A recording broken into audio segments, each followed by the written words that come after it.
Carter. He'll swerve into the end zone to put Liberty Hill up 14.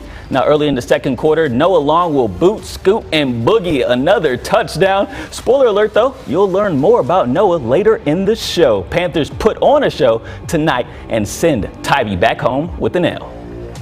Cedar Creek traveled to Lockhart, where quarterback Ashton Dickens clearly scares the Dickens out of defenders. He broke a tackle at the line of scrimmage and then froze a defender like he was Arnold Schwarzenegger in the Batman movie. Later in the first half, though, Lockhart would be in a little bit of trouble. Cedar Creek responded. Brian Allen to Cole Masters, but that wasn't enough. The Lions moved to 4-1. Lockhart wins this one 56-21. Let's take a look at some more scores. Florence and Dublin. Oh no, Dublin got the dub. I love that. Wow, that's perfect right there. And then Regents 55-0 over San Antonio Christian. Why they gotta do them like that, man? Gotta come home with the win. There's families out there, Jeff. There's a lot of families out there. Tell them our tacos are better too. Hey, back to the highlights. Pflugerville traveled up to Belton, where it was homecoming for the Tigers, and it looks like the guys from Belton will have a reason to request celebration by cooling the gang at tomorrow's dance. In between the Harry Styles and Lil Baby. That's what the young kids are listening to, right, Corey? For sure. Yeah, I had to look that one up. Either way, the Tigers got to start playing at homecoming in advance because they jumped out to an early lead, and they kept that lead. Belton wins this one 28-7. All right, now Leander took a trip to College Station tonight, but they couldn't quite stop Arrington Maiden from taking trips for 6. The big quarterback huffed and puffed all the way down for 80 yards, and the Lions defense almost prowled their way back for a goal line stop, but you got to be quicker than that. The Lions eventually, though, caught their prey on this play as the Cougars cough it up, and Tony Clare was there for the recovery. Leander couldn't make enough of those plays, though, as they suffered their first loss. Yeah, they'll bounce back, though, for sure. For sure. Yep, and when they do, well, the band will be rocking. And speaking of the bands, each and every week here on Friday Football Fever, we are celebrating a local group as our band of the week. This week, we got to hear a song that's familiar to movie buffs and boxing fans, and it comes courtesy of Maynard Newtek.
Welcome back to Friday Football Fever. And guys, one of the best kept secrets in the entire state calls Central Texas home. And honestly, I don't know if he'll be a secret for much longer. Georgetown running back Andrew Petter is a human cheat code. Yeah, okay, let me give it to y'all straight, okay? Ain't nothing better than giving the ball to Petter, okay? He averages over 200 yards a game on the ground. And coming into tonight, he already racked up 10 touchdowns. But check this, the dude did it all in just 3 games because Georgetown already had their bye week. Crazy. Over 3 touchdowns a game. Yeah, I like that. Nice little ratio. Yeah, and apparently his coaches like that too. The Eagles coaches must believe in the phrase, if it ain't broke, don't fix it. Deep in the red zone against A&M Consolidated, who needs a quarterback when you can just snap it straight to Andrew Petter? Of course, he gets in the end zone. Touchdown number 11 on the year. Now, the guys from College Station responded with a strong ground game of their own. This one was back and forth. Oh, but oh no, I see the final score just popped up. The Eagles fall in this one 48-34.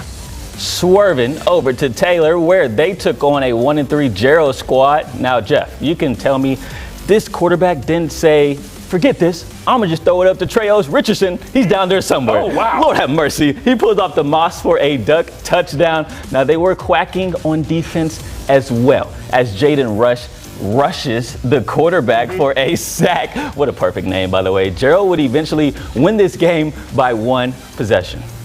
Quacking heads over there, huh? Oh my goodness. A little private school action over here. Savio hosted Brentwood Christian. The Eagles flexed some muscle pregame by running through not 1, but 2 signs. Double up on them. The Bears were deep in the red zone when Matthew Sadello forced a fumble. Brentwood recovered, but missed a field goal moments later. And speaking of misses, Savio quarterback Leighton Riviere narrowly missed disaster. The snap went over his head, but he didn't lose his head. He found a way to pick up the first down, and a few plays later, Garrett Redden picked up more than that. Savio moves to 4-1 this season. Final score 37-21. Oh man, I love that. Let's pick it up in Lorena, where Braylon Drake was dropping dimes to Armando Reyes on the wheel route. Now the Leopards would respond though on this play.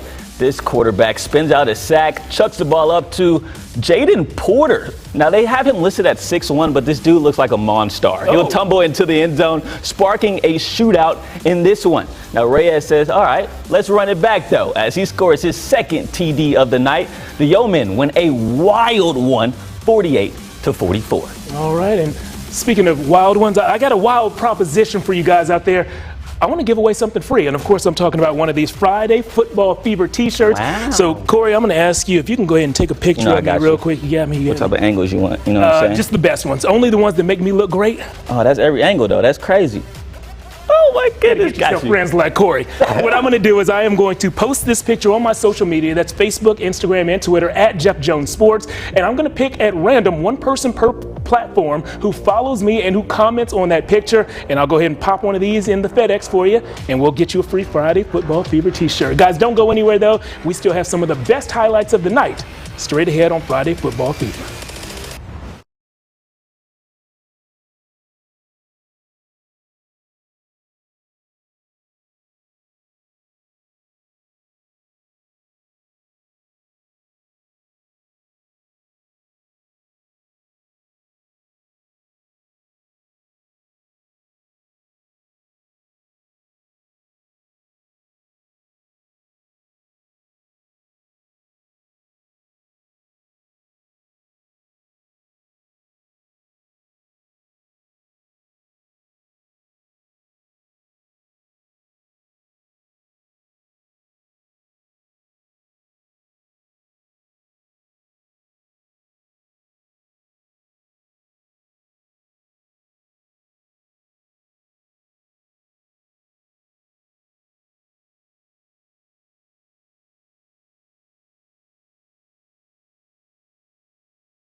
All right, so I'm actually here because I'm presenting the Abacus Athlete of the Week, and the guy who was nominated was Noah Long.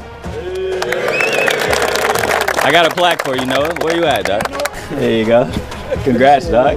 I know, shiny. Yeah, very shiny. This is nice. This is real nice. I know you've been doing a lot on the field. You led a long playoff run, get it, last year. Yeah. Last week you won Bill Ford Tough Player of the Week, but our award is based off of what you do off the field. I know you have a 4.0 GPA. Can you just speak to me about why is it so important to prioritize the classroom? Well, Coach Walker always tells us we're student athletes, student come first, you know. To be successful in life, you know, you gotta have priorities set straight, and for us, school is the first priority. You know, he's an amazing young man. He really is. I know our coaches, we're just, we're kind of blessed to just be around him. What would you say is your best quality off the field?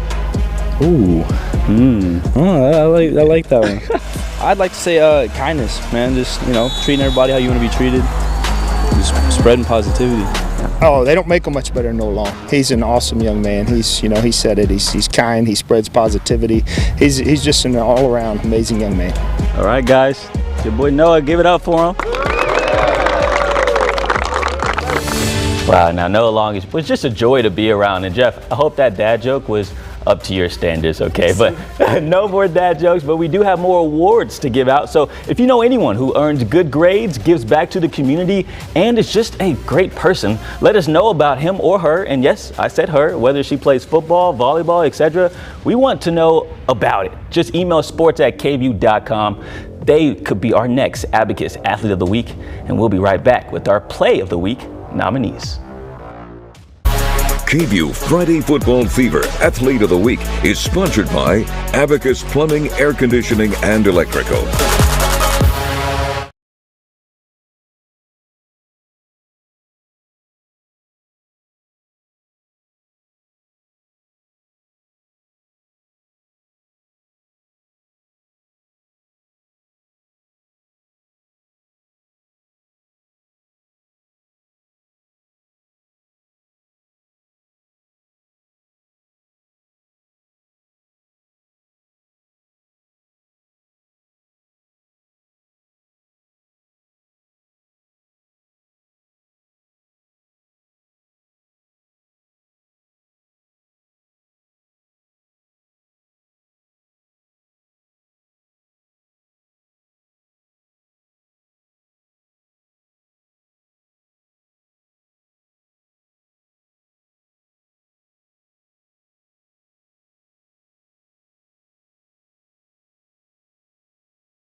Wave of the Week, sponsored by Austin Telco.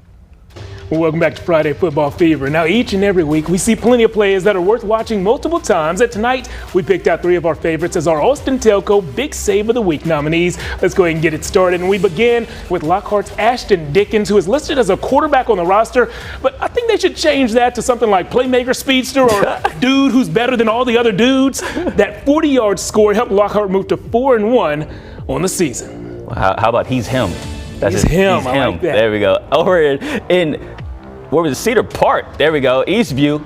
This was a play that Elder Isak Punwu with the scoop and score blocked the punt. It was a team effort for special teams. And honestly, we got to give the award to the whole team on special teams, not just Elder. Great job there by Eastview for getting that special team scoop and score. Special team, special name. Say it one more time for me. Elder Isak Punwu. There we go. Commit that to memory. All right, third play here, and it is just rising up and over another human being. Taylor wide receiver Trios Richardson must have pumped up the Nikes before leaping up for that one. The guy's listed as 5'8" on the roster. Coach, that's got to be a Quit typo, right? lying. He looks about 6'4", and he used all of that 6'4" frame that I've just assigned him to reach up.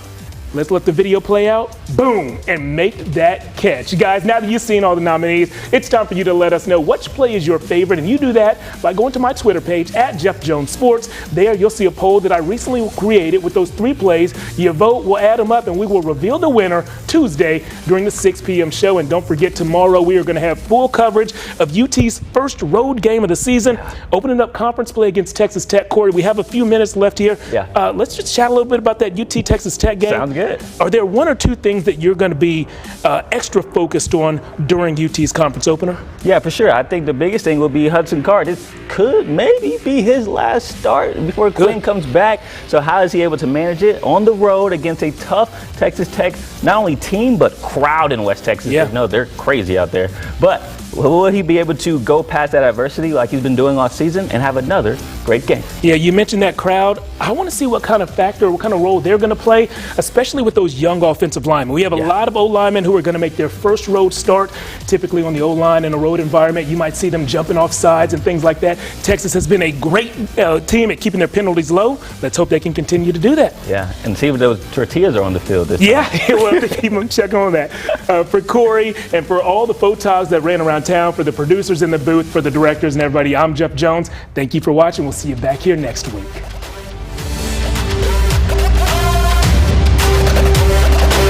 Been struggling with male or female urology issues?